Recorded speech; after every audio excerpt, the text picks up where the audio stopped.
What is up, family? We have another page. Well, it's the same Patreon request. We continue. This should be it. This is it. Ça va être la finie, ok? J'irai rajeunir chez vous. Partie 2, part, I don't even know what part this is now. 4 or 5. I think this is 5, part 5. Et voilà, on va le finir. Let's see. 2 more adventures. That's my guess. 2 more adventures. I don't know where. Maybe this is where this is when he landed on Mars. This is the episode when he landed on Mars. Okay, I got it. All right, let's go.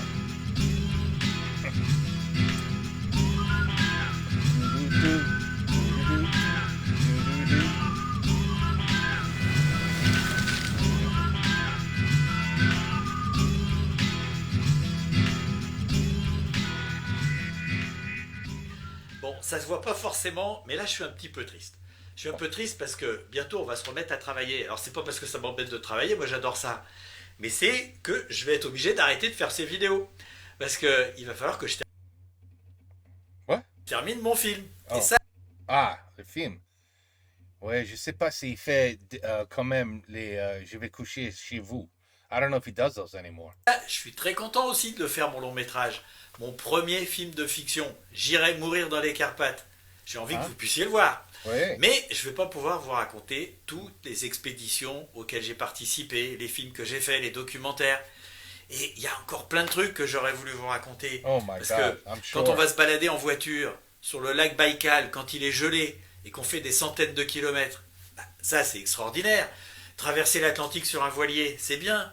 Plonger dans une église, dans la nef d'une église, c'est formidable. Ça c'était pour un film sur un village englouti.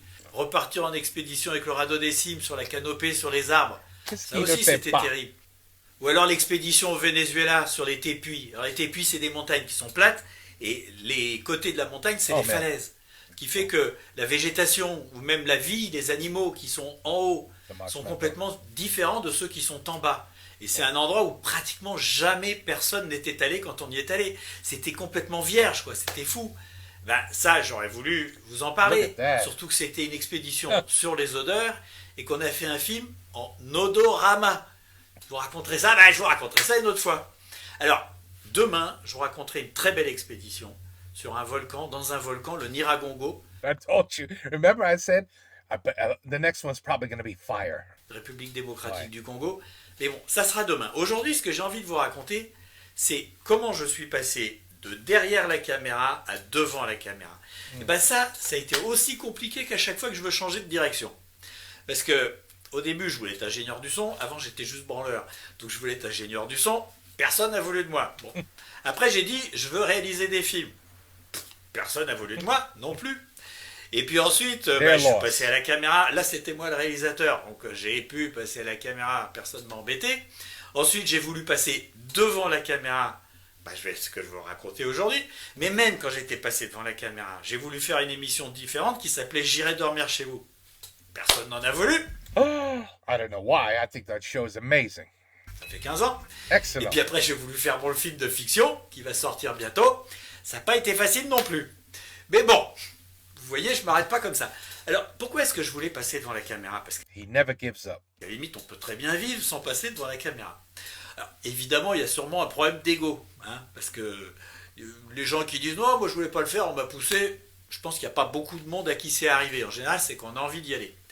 Mais c'est pas que ça. C'est que moi, j'avais envie de faire différent. Quand j'ai réalisé des films, je voulais qu'ils soient différents. Mon film de fiction, j'espère qu'il est différent. Et tout ce que j'essaye de faire, j'essaye que ça soit différent. Si c'est pour faire la même chose que les autres, à la limite, ils le font mieux que moi. Donc, je voulais passer devant la caméra. Alors, ça n'a pas été facile parce que j'apparaissais pas comme le meilleur présentateur comme ça, a priori. Et donc, évidemment, j'avais déjà été devant la caméra. Mes premières expéditions, comme on était 3, évidemment que j'étais aussi devant la caméra.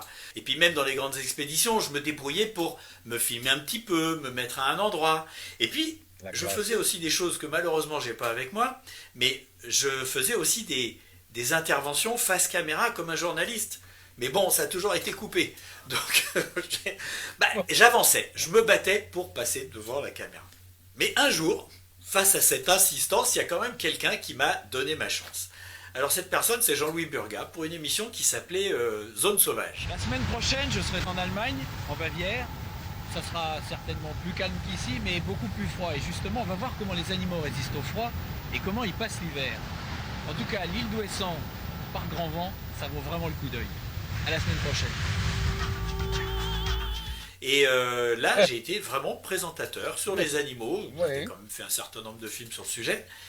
Et ça a été un peu le début. Alors je me suis vraiment posé des questions, parce que quand on m'a donné cette chance, ça veut dire t'es le présentateur. C'est pas simplement que tu essayes de glisser quelques images dans un documentaire. Je savais pas très bien comment m'y prendre. Mais j'ai pris la décision de faire exactement comme je le sentais. C'est-à-dire de ne pas du tout essayer de parler bien, correctement, avec le bon ton, le bien posé, etc. Non, j'ai parlé normalement. Et en fait, j'ai pas eu trop de mal, parce que moi, j'avais tellement l'habitude de parler aux techniciens quand on était en tournage. Là, les techniciens, ils étaient juste derrière la caméra, et moi, j'étais devant. Et là, je me suis rendu compte que inconsciemment, je parlais aux spectateurs, dire à vous, comme si je parlais aux techniciens qui étaient derrière. Et là, justement, il y a une odeur très forte, ce qui veut dire qu'il y a un renard qui se sert encore de ce terrier. Alors, il n'est pas forcément... Il a pissé to say, this is my territory. That's my guess. Non, il a pas Antoine, il a pas pissé. Le renard. Ok. là actuellement, mais c'est un peu étonnant au mois de septembre. En principe, ils sont plutôt à dormir dans leurs petits repères qu'ils ont un petit peu partout sur leur territoire. Il y en a... Ce qui a donné un ton, en fait, qui était assez simple, naturel. This guy's life is amazing. Et qui, ça a bien marché. Ce qui fait que, quelques mois plus tard, on m'a proposé de présenter une émission à 20h50 sur France 2, qui serait diffusée pendant l'été à la place d'Envoyé spécial. Donc ça, c'était quand même, ça fait plaisir, parce que pendant des années, personne ne veut que tu le fasses, et puis tu commences, on te fait presque le tapis rouge. Donc j'ai présenté cette émission, et que j'ai essayé de mettre avec un ton un petit peu particulier. Alors cette émission, c'était Les Nouveaux Mondes, produite par Stéphane Millière, et en fait je me retrouvais pas mal à ma place, parce que je me retrouvais sur des expéditions scientifiques. Donc en fait je connaissais relativement bien les sujets, j'avais l'habitude de les gérer, et j'avais en plus l'habitude de voyager, de me retrouver dans des situations un peu compliquées. Donc ça s'est quand même super bien passé. Chaque branche maîtresse, chaque extrémité de cette vaste cime-là, va avoir son propre génome.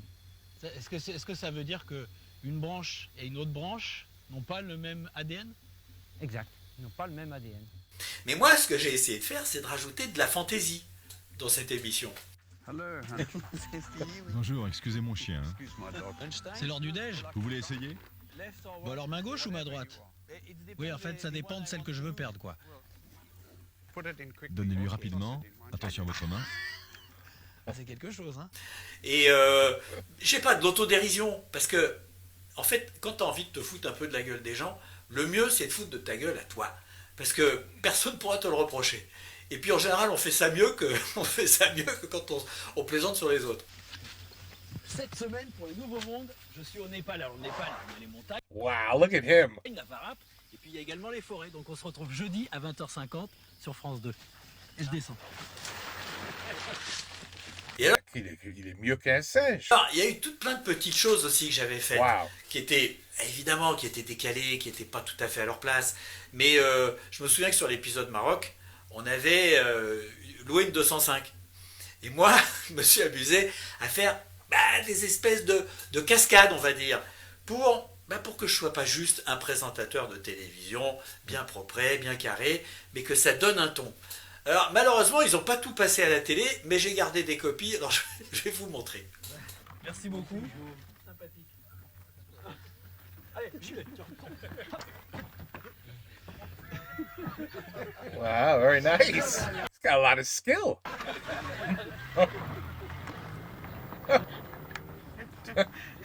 Là, c'était juste pour faire rigoler les gens avec qui j'étais. Donc, je montais sur le toit, je ressautais, etc. Et le truc, c'est juste que ça donne un climat, ça détend, c'est bien ça. Oui. À un autre moment, j'ai fait un truc rigolo. Couldn't agree more. Je suis descendu de la voiture en marche, et puis j'ai commencé à parler, à présenter le truc.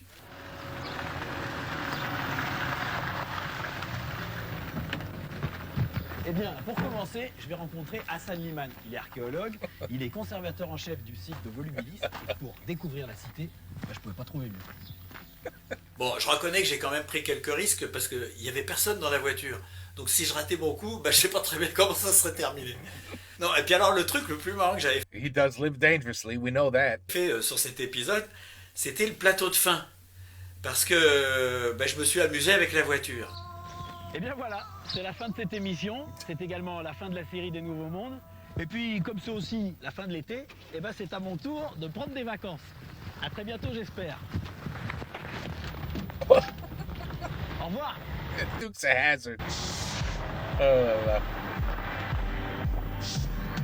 Donc les deux trucs you can't even do that today. You can't do that. Like the car is not stupid enough to go into first gear and start driving off without anybody in the car. Seriously, you can't even try to do that today. It won't work. que je vous ai montré avant avec la That's 205, ça a été coupé, donc j'étais quand même pas très content. Je pense que c'est parce que ça avait pas l'air assez sérieux.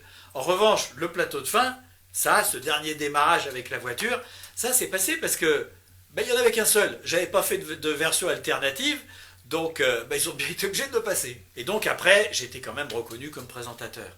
Un peu décalé, ça c'est vrai. Mais j'ai présenté même une émission en plateau, que pratiquement personne n'a jamais vue. Alors c'était au début des soirées France 5, ça passait uniquement sur le satellite. Mais moi, ça m'a permis encore une fois d'apprendre.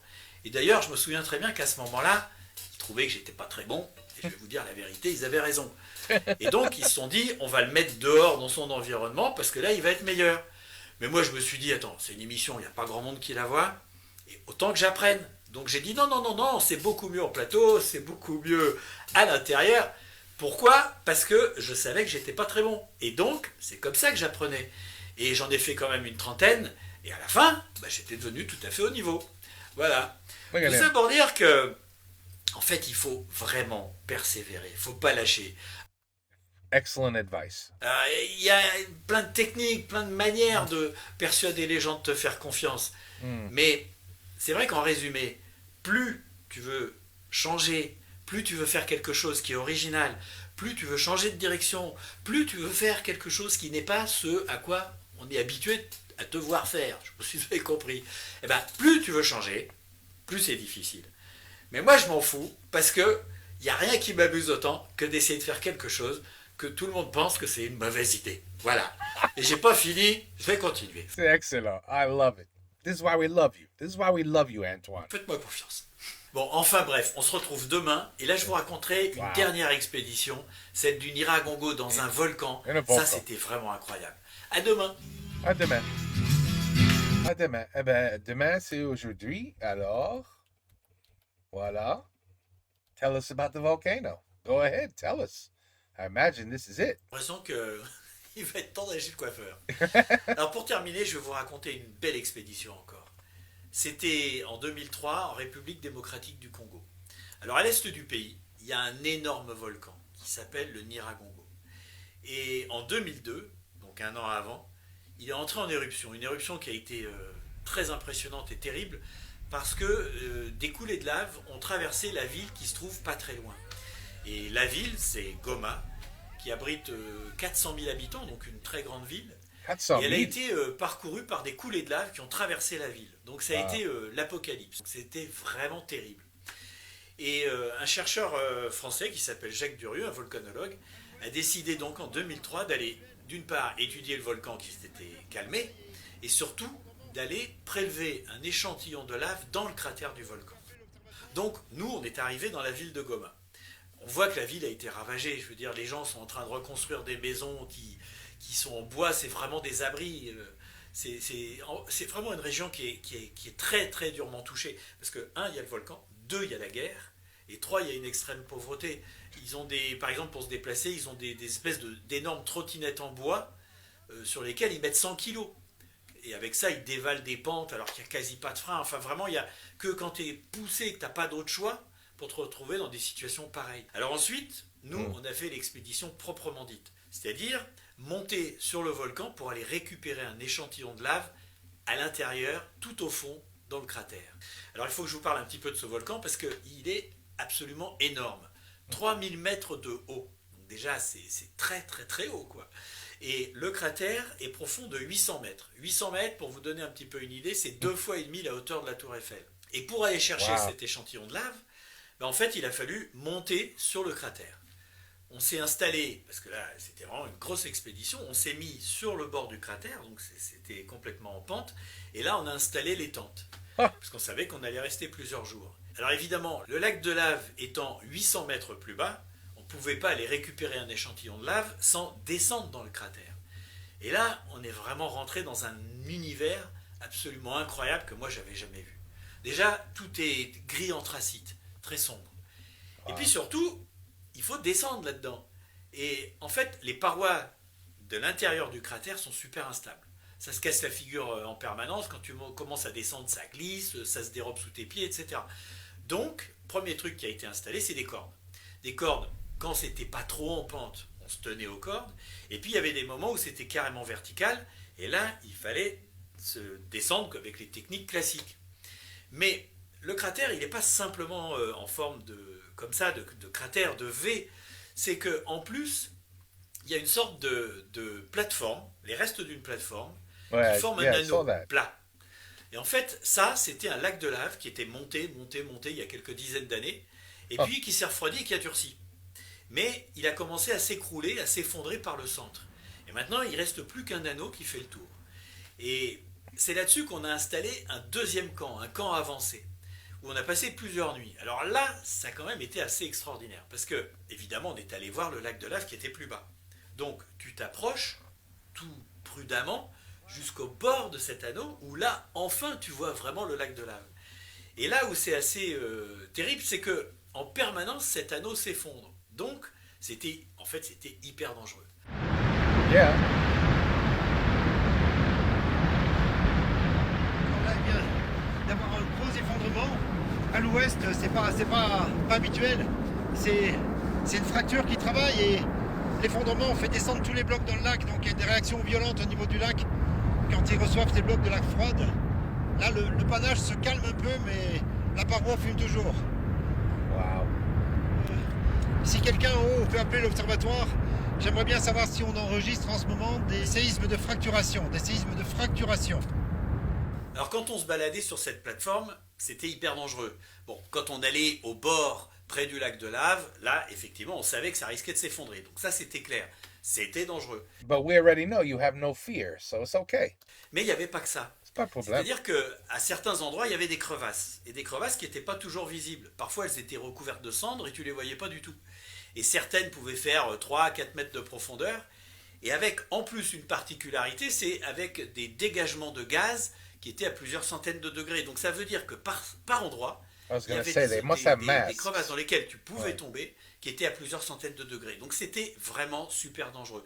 Et c'est pour ça qu'on avait une caméra thermique qui nous a servi à cartographier et à repérer les endroits qui étaient vraiment chauds et ceux qui étaient moins dangereux. Voilà. Et puis ça ne s'arrête pas là parce qu'en plus il y avait les cheveux de pelée. Alors ça, c'est un moindre mal par rapport au reste, mais il y a des morceaux de roche qui partent dans le panache et qui sont en fusion.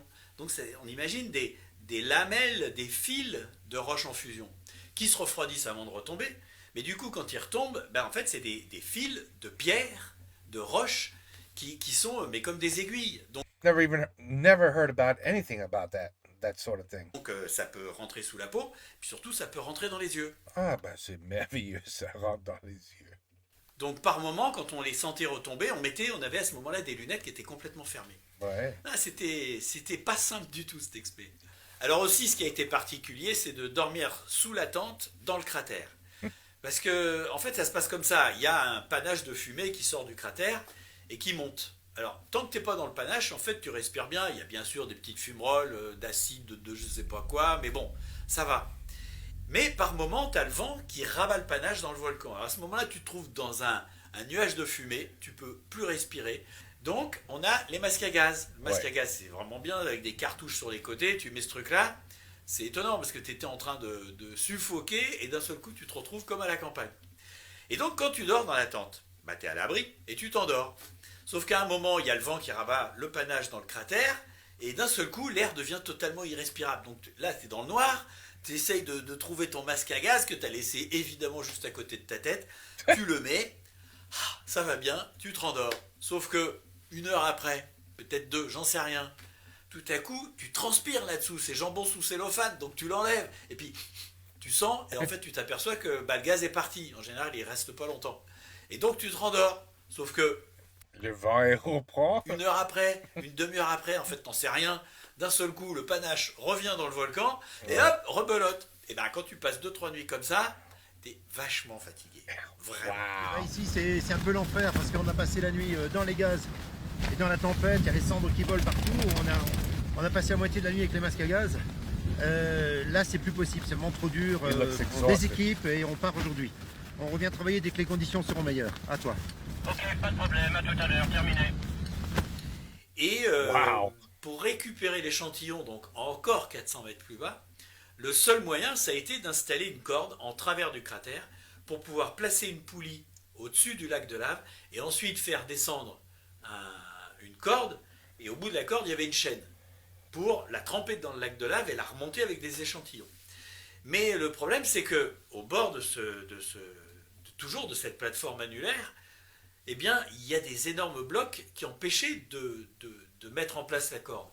Alors l'idée au départ, c'était de prendre un ballon gonflé à hélium qui permettait de monter la corde en hauteur et donc de la faire passer par-dessus les blocs de lave.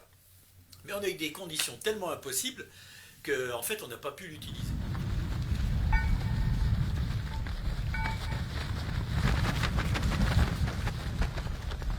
Qu'est-ce qu'on va faire du coup là? Je crois que surtout, on va abandonner. Yeah. I think you guys should get the hell out of there, actually, yeah. Les conditions I would abandon the entire thing. météo actuelles, conditions qu'on retrouve tous les jours de toute façon. Voilà, c'est pire que tout là. C'est pire pour corde, hein. Il y a les cailloux qui s'en vont même. Ça a décroché là, même plus. Il faut se reprendre sur un point d'amarrage rapidement. Les cailloux sont envolés. Vu They're in a storm in a volcano. qu'il ne reste plus que 2 jours Jacques, pour Eric. pour attendre les bonnes conditions météo, je crois que c'est un petit peu trop tard. Danny n'a plus d'autre choix. Il faut dégonfler le ballon. Le prélèvement est terriblement compromis. Et le jour, on a vraiment, le dernier jour, en plus de l'expédition, il fallait qu'on s'en aille. On a essayé quand même de mettre en place la corde uniquement en étant au sol. Et là, il y a un copain, là, Eric, qui lui est monté sur un bloc de lave, c'était vraiment dangereux, hein, pour faire passer la corde qui était juste bêtement bloquée, pas loin, quoi. Et c'est comme ça qu'on a pu placer la poulie au-dessus du lac. C'est pas possible, il n'est pas à la verticale du trou là. Non, il n'est pas à la verticale du tout. Mais il a dû, je... C'est bon Jacques, la corde est dans le vide, là j'ai réussi à monter sur le bloc. Allez, reviens prudemment, vérifie, fais pas de bêtises. La corde est safe, elle est dans le vide du cratère. Là tu laisses dérouler là tu laisses dérouler hein. Et ensuite, pour récupérer l'échantillon, alors là ça a été vraiment la tension, parce que c'était... Dans ce petit truc, tu vas attraper what? On voyait monter cet échantillon, on l'avait, il était pas loin, mais ça pouvait casser, il pouvait retomber dans le lac. Et on était en fin de journée, vraiment c'était la dernière chance. Et il y a eu une atmosphère dans l'équipe de tournage et les volcanologues, tout le monde s'y est mis, puisqu'on n'était pas beaucoup en fait dans le cratère, on était 7-8. Et ça a été incroyable. Mais on a récupéré cet échantillon. No. Stop. Of course, yes, you. Why not? Arrête Eric! Why not? Oh. Parce qu'on a peur des chantiers. Quand on va remonter, ça va arracher. Jacques, du mou, mètre par mètre, tout doucement. Tout doucement, Jacques. Tout doucement, encore. Attention, laisse-moi passer. Laissez-moi descendre, bordel. Allez, Bordel. continue. Je dis rien, je dis rien.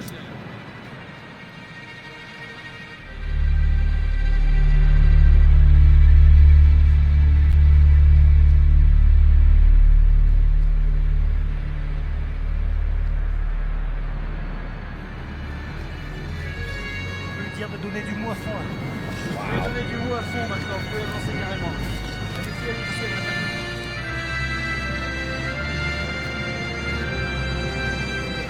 Voilà. Eh ben les copains, on n'a pas bossé pour rien, hein. Viens voir. Encore une réussite. Encore une. Génial. Voilà. C'est pas des petits, hein. Bien. Attention, ils sont proches. Ces échantillons, c'était hyper important pour les chercheurs, parce que Wow. en fait, leur grande crainte, c'est que les prochaines éruptions ne se passent pas sur les flancs de la montagne, le flanc du volcan, mais carrément dans la ville de Goma, en pleine ville, que la lave surgisse en pleine ville, donc ce qui serait absolument terrible. Donc ils essayent de savoir un maximum de choses pour essayer d'anticiper ce qui pourrait se passer. Voilà, c'est toujours comme ça la science. Ouais. La recherche, on cherche, et puis progressivement on apprend des choses. Voilà, c'était le dernier épisode It's unbelievable. de cette mini-série spéciale confinement qui m'a permis de revenir un petit peu comme ça dans mon passé. Et à partir de demain, je vais terminer ce film, Incroyable. ma première fiction, J'irai mourir dans les Carpates. Je vous dis juste un tout petit truc pour ceux qui ne le savent pas. C'est une fiction sur la série J'irai dormir chez vous. Et c'est un petit peu...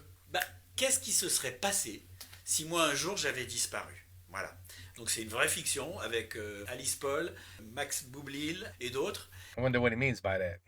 Et taken, murdered, taken hostage. I mean, he did go in a lot of places, but you think that's what he means? Et là, il faut que je termine. Et d'ailleurs, je vous rappelle un truc, c'est que il y a un an, au mois de mai l'année dernière, on n'avait pas un centime. Quand j'ai lancé le financement participatif, on avait 0. Et aujourd'hui, un an après, le film est tourné, il est monté, il n'y a plus que les finitions à faire, il sera terminé fin juin, et normalement, il va sortir au mois de septembre. Ça, on verra avec les cinémas. En tout cas, il va sortir bientôt. Et je suis super content de l'avoir terminé. Et donc, à bientôt. Salut. Congratulations. The guy's amazing. Really. This guy has the most fascinating life. Oh, to be his grandkids. Grandpa, could you tell us a story like, children, sit down. It's a quelle heure? Okay, because I need at least 8 hours straight just to tell you 2 stories. Just to tell you 2 years of my past. Now, if I have to explain all 40 years, we're going to be here for months and months because, I mean, he's got such an amazing life and such an amazing attitude that, I mean, if you were to tell him there's no way, you can't do that, Antoine. You can't. Tu peux pas faire ça. He would look at you and say, je peux pas faire ça, hein? Okay. On va voir. And no fear, no putting himself in. I would have lost my mind. What he said about the tent, I would have lost my mind. I would have lost my mind, seriously. I would have said, holy shit, I have to cough. Ooh, that was a good cough. Okay, no, I mean, I don't know. I don't know. You know, when people say, you know, I had a boring life. Like, my life is boring. I mean, I go to work.